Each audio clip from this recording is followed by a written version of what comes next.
This is Dr. Tieche with our Med Minute. So the question for this week is a really good one. What's the difference between peptides and human growth hormone? So that's really a question we come up on a lot. So there's a big difference. So human growth hormone is literally the hormone. And what it does is, as we get older, really starting in our 30s, our level of growth hormone goes down. So we start to notice a little bit of muscle changes, clarity, aging. That's the big thing that we notice with our skin. So that's why we want to replace that hormone with either the growth hormone or the peptides. So growth hormone was the original thing that people did. They would take growth hormone to bring that level up, and it works great. It's a shot that you do 5 out of 7 days a week. And so that was the gold standard for bringing that level up, for anti-aging, for leaning down, things like that.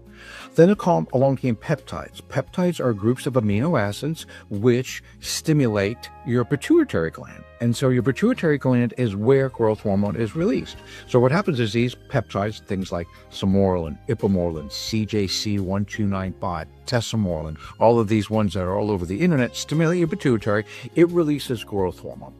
So the two are basically accomplishing that by increasing growth hormone levels. Now, they do it in totally different mechanisms. One, generally, peptides are better for people that are in their mid-50s and below.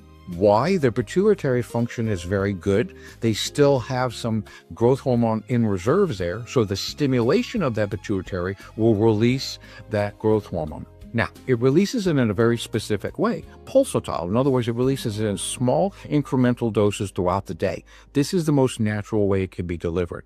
And so people don't notice a big shock in it because it's much more subtle. Now, the problem is if someone has some pituitary problem, pituitary adenoma, they've had head injury or something like that, and their pituitary gland might not be working well, these peptides are not going to work because there's nothing there to stimulate.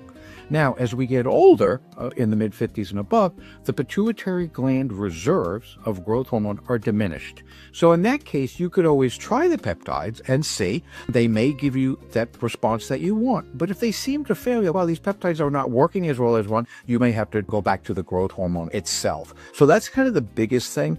This other big thing is expense. Growth hormone itself is a little bit more expensive than peptides. But in the end, really the goal is to bring up that level of growth hormone either way to get the benefits. What it does, it helps with leaning, it helps with ligaments, joints, it helps with mental clarity, anti-aging, all of that kind of stuff. So it's very good. So that's just kind of a quick summary of the two of them.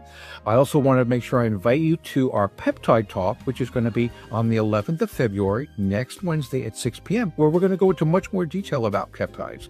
So please join us. Also remember to submit your questions for the Med Minute next week. Thank you.